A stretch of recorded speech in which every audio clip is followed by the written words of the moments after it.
What is up? Welcome back to at 2024 War Room on YouTube and X. Hope you all are having an outstanding Monday start to the week. I know Mondays are fantastic, right? Just kidding. So hope everybody had a good weekend. I know I did. I worked, so no, it was all good. So great Monday, great start to the week. Holiday season coming up quickly, and I had to bust out the jacket. I know you probably haven't even listened to what I just said because you're so distracted by how amazing I look in this jacket. Yeah. So anyways, it's a holiday jacket. So, had to bust it out. Hope you enjoy it. It was like $20, so it's a great deal. I love deals. So anyway, a couple things I'm going to get to today on the show is last Saturday, I gave you my top four or my picks for the college football playoff. I did it in prime time between the Iowa-Michigan game, which was on halftime. I think they were starting the third quarter, and then I had the other game, the ACC championship, Louisville and Florida State playing at the same time. So I decided I did a post, then I picked my top four. My top four were Michigan, Washington, which they got in. And then I had, this is where, he's crazy. Like, this is crazy picks. I had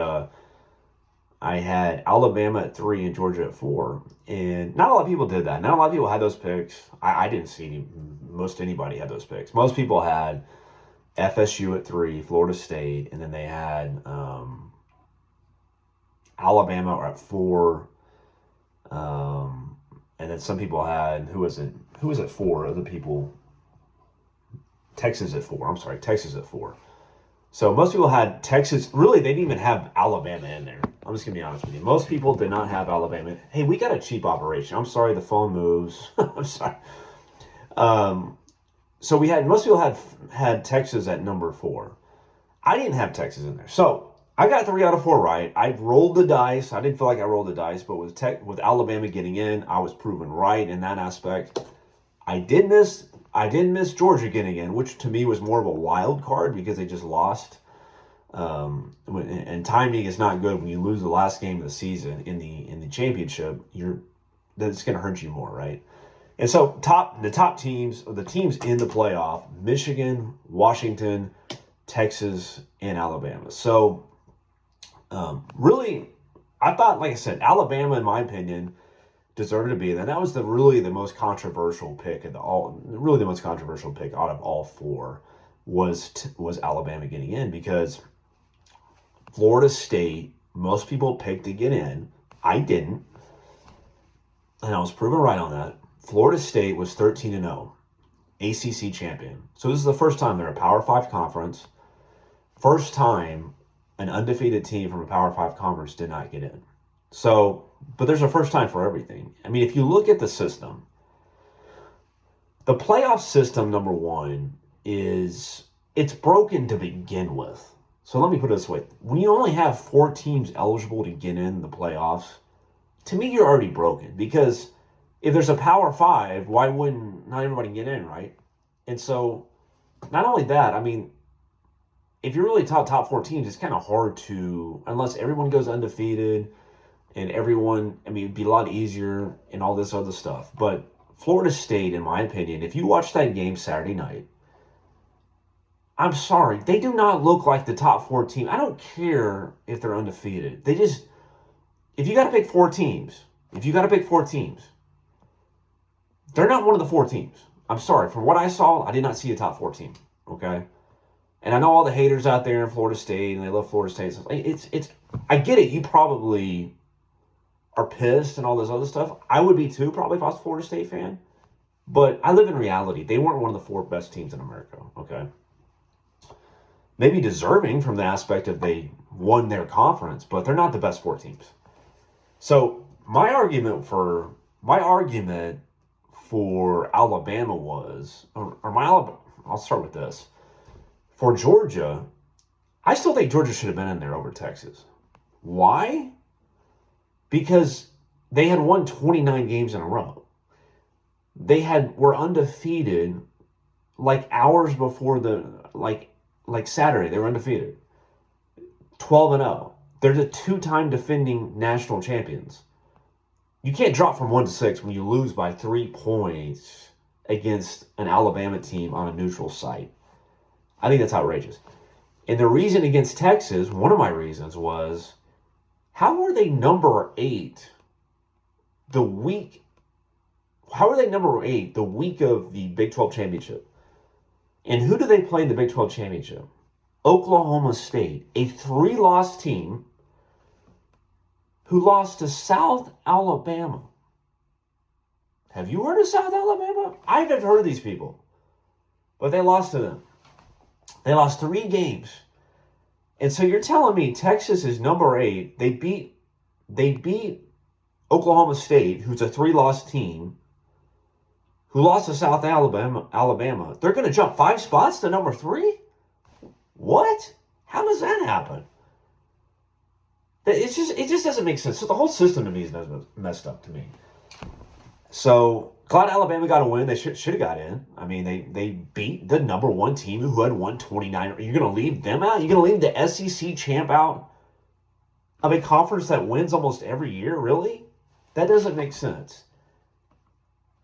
And I felt like Florida State get in, kind of like TCU get. I mean, I'm sorry. I don't think Florida State would have won. I don't think they would have won a game. No way.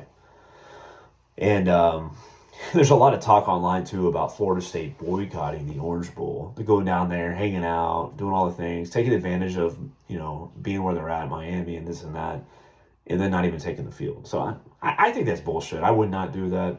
I think you should show it on the field. I would go out on the field and kick some ass is what I would do, and show that team and show the committee how they screwed up. I think that's more effective than doing the other route. Although it sounds cool, I wouldn't do that. Excuse me, I gotta get my fresh community coffee.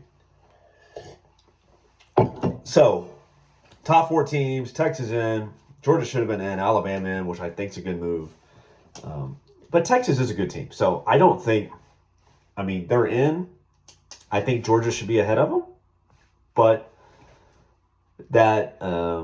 I think Texas is more deserving than even Florida State, in my opinion. That's just me. Because they did beat Alabama at Alabama. So other than one, I would have taken Georgia over them. So see what happens. I haven't made any picks yet. I think Michigan, if you saw the video online, Michigan was not happy that they're playing Alabama. They were thinking they were going to play Florida State, probably number 1, or maybe Texas. They're playing Alabama, so I don't think they were too excited about that. But I think it's going to be a hell of a game. Absolutely a hell of a game. So I can't wait to watch that. And then just both games. I'm excited about both games, really, to be honest with you. So we'll see what happens. I'll be making my picks here. Wasn't going to talk about this, but just kind of went through my head. Dillon Gabriel, quarterback at Oklahoma, he's been there the past 2 seasons, has entered the transfer portal. And first off, I thought he was a senior. Okay? I don't even know, how many years do you get now in college? Is it 6? Is it 7? So I guess the COVID year, 2020, I guess they erased that basically. So you get another year. But I'm like, I thought if you redshirted, you go 5 years because you could play the 4. You redshirted 1 year, then you play the 4 years. That's 5 years. Dillon Gabriel started playing in 2019. He played in 20. He played in 21. He played in 22, and he played in 23. That's 5. Now he's going to go play a 6 year. So I'm trying to figure out. I'm just asking. I thought it was like 5 was cap if you redshirted. So if you had a COVID year and you never redshirted, wouldn't it be just 5 years? But now you're playing 6? I'm confused. I honestly don't know. It just seems like it's getting longer and longer. Anyways, he's going to transfer. I almost guarantee you Dillon Gabriel is going to go to Mississippi State, where his buddy BFF, Coach Levy, got hired on at Mississippi State as their head coach. They played together at Central Florida in 2019, 2019, I believe, and 20. Don't quote me on that. I know that Levy went to Ole Miss with Lane Kiffin for 1 or 2 years, but I know they at least played together for 1 year at UCF. So I expect him to go there. That's just my pick. Obviously, he could go somewhere else. A lot of options out there for him. And then Arch Manning. Arch Manning, There's a lot of rumors online also for him for going to the transfer portal. He's actually the third string quarterback right now at UT at Texas. And then Quinn Ewers, I guess, announced that he was going to come back next year, which was kind of a surprise, as many people thought he would move on to the NFL draft. So if Ewers comes back, obviously there's a decent chance that Arch Manning will transfer. Where he lands, nobody really knows. It would be fascinating to me if he went to USC for Lincoln Riley. I think that would be like super fascinating story. I know he's got a pretty good quarterback. I believe he recruited. I forget the guy's name, but he was a really highly touted quarterback out of California. But we'll see what happens. Arch Manning, Ohio State, he could go. He could go a lot of places. I think that would be an interesting story coming up with that.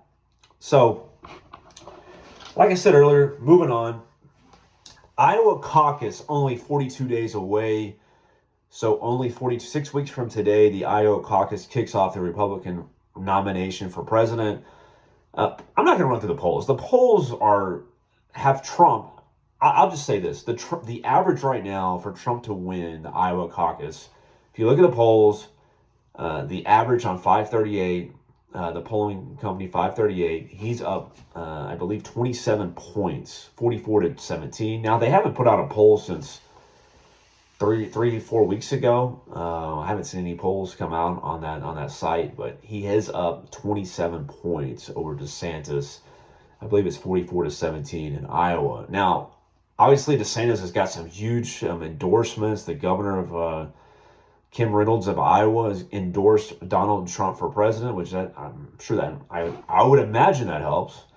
And then also this guy Vanderplatz, whatever his name is, he's some kind of big the family leader, I believe, some organization in Iowa, pretty popular guy, endorsed him. Now, I will say the Vanderplatz guy, he seems to endorse people that don't win the presidency. I'll tell you that. I think the last 4 or 5 people he endorsed for president, yeah, they won Iowa. I'll give them that. They won Iowa, but they didn't actually win the presidency. So I don't know. I don't know if I would take his endorsement too. I mean, my goal would be to win the presidency. But it seems like Ron DeSantis just wants to win Iowa. It's all about Iowa almost at this point. So, anyways, it's coming up quick. I posted a online for that, but I will say that Ron DeSantis, I saw something earlier, and it was an interview with Patrick Bet-David. And I remember watching the clip a few weeks ago, and I remember he was talking about, because there's a lot of talk about Ron DeSantis' boots, on how, if you look at them, they have like a curve, and it almost looks like he has a heel on. In all reality, it looks like he has a heel on. And there's a lot of stupid back and it's kind of stupid in a way. It's stupid, but it's not. And I'll explain that as, I think it's dumb we're talking about somebody's heels. I really don't give a damn if Ron DeSantis is 5'8" or 5'7" or 5'11". I really, it shouldn't even matter, right? It doesn't matter. What matters to me, though, is the reaction from Ron DeSantis. So he was on Patrick Bet-David, and I remember he was asking about it and how Patrick Bet-David was basically saying, your marketing team, they told you about this, right? And he's talking about it. And Ron DeSantis acted like he didn't know what he was talking about first, which I can't imagine he doesn't know what he's talking about. And so he asked him point blank, how tall are you? And he said 5'11". And then Patrick, I'm paraphrasing, it was a longer clip, but then Patrick Bet-David had, like, I guess some dress shoes, from a really nice, I forget what the place was, but then he, like, lifted it up, like, hey, man, I got you some dress shoes. Why don't, and then Ron kind of gets uncomfortable, and he says, oh, I can't accept gifts. I can't accept gifts. And then Ron changed the subject, and he looked very uncomfortable the whole time. Like, he didn't accept the gift and all this stuff. And if you watch the clip, it's better than my descriptive is, but you really see that this is the problem with Ron DeSantis' campaign. This is the problem with it, okay? He needs to be more self-deprecating. Like, and what do I mean by that? I mean, like, you need to be more, loose. Don't take yourself so seriously. And his people skills, he's missing the touch on people. He's missing the people skills. He could have easily won that interview and won over a lot of voters if he just went along with the joke and said, you know what, yeah, I really like the 3-inch, but I'm really going with the 4-inch. I think I want to be 6 foot. If he did that, or he accepted, yeah, you know what, man, I'll take that. Or, I don't know what the rules are. I don't know if he's really going. He might go against the rules. But if he just went along and joked about it and made fun of himself, I think he'd win. If he didn't take himself so seriously, I'm telling you, that is the secret sauce for this guy. If I was his political advisor, I'd say, loosen the hell up, dude. Loosen up, man. Don't take yourself so seriously. Like, you can joke about that stuff. I would actually lean into that. Lean into the fact that people say something. I'm telling you, it would go away. It would go, but the fact that he always kind of dodges it, that leads to more like, oh my God, this guy actually does wear heels. I mean, that does look like he wears them. I'm just saying, I know it's dumb, and the fact that nobody should care how tall the president is. It's meaningless. My point is that explains why he's not doing so well. That's just a metaphor for why he's not doing too well, is his reaction to it. If he had a reaction that was self-deprecating, man, you'd win over some people, man. If you dialed into that, that clip there, I had the 2-inch or I had the 3-inch heels. I really wish I had the 4, but, I can't fit in the 4s very well. If he just did that, he'd win over some votes. So I think DeSantis could win Iowa. I'm not going to say he is. I think he has a decent shot, but I don't see him winning the nomination. I don't see anybody winning the nomination other than Donald Trump at this point. I just don't. I don't see it happening. He just has a lock on the base. He has a lock on the Republican Party right now. And I'm not saying everybody's for him. I'm just saying there's enough. I mean, every poll, these are historical type polls. I mean, this guy is so far in the national polls, he's up by 50 points. And people keep saying, oh, well, the polls are off. Yeah, they're off by 4 or 5 sometimes, 6 points.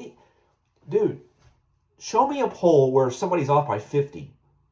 Show me. And I'm talking about all the polls. I'm not talking about like some random poll. I have never seen this before.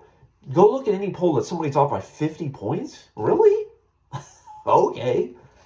So, like I said, I don't think even, honestly, dude, whoever wins Iowa, I just don't see it. You go to New Hampshire, Ron DeSantis is 4th place. You go to South Carolina, he's 3rd place. You have to win one of those. Now, Joe Biden lost Iowa. I think he lost New Hampshire, then he won South Carolina. But Joe Biden was never down by 40 points or 50 points nationally when he won in 20. Come on, it's insane. I mean, it's crazy. Donald Trump lost in 16 in Iowa. He won New Hampshire, then he won South Carolina, just roller coaster. But Donald Trump was leading in the national polls in 16. So, I mean, I just don't buy this. Oh, he's going to win Iowa and it's going to be domino effect. Show me the history. Show me the evidence. I don't see it. So, that's all I got, folks. I will post again Wednesday night. Their Republican debate. I know some of y'all don't watch. I don't watch the debates. They're stupid. Donald Trump. Oh, please. I guarantee you most of you watch the debate. If you follow politics, I guarantee you. I know there's people online that go, oh, I don't watch the debate. I'm going to watch the Tucker interview with Trump. No, you don't. I mean, I'm sorry. I mean, Trump interview right now is not the most, it's not. I will pay to watch Vivek go after Nikki Haley at the end of the week over a Trump interview right now. I'm sorry. It's much more fast now. We'll see what happens, but Vivek Ramaswamy is I think he's won almost every Republican debate so far. So should be exciting. So it's Wednesday night. I think it's at 7 o'clock, 7 to 9. I'll do a post debate analysis. Follow me on X. I do a little, not a little, like a lot. Posting on the debate live during that debate on Wednesday. So thank you. Y'all have a good rest of the day, good rest of the Tuesday and Wednesday, and I will talk to you soon. Thank you.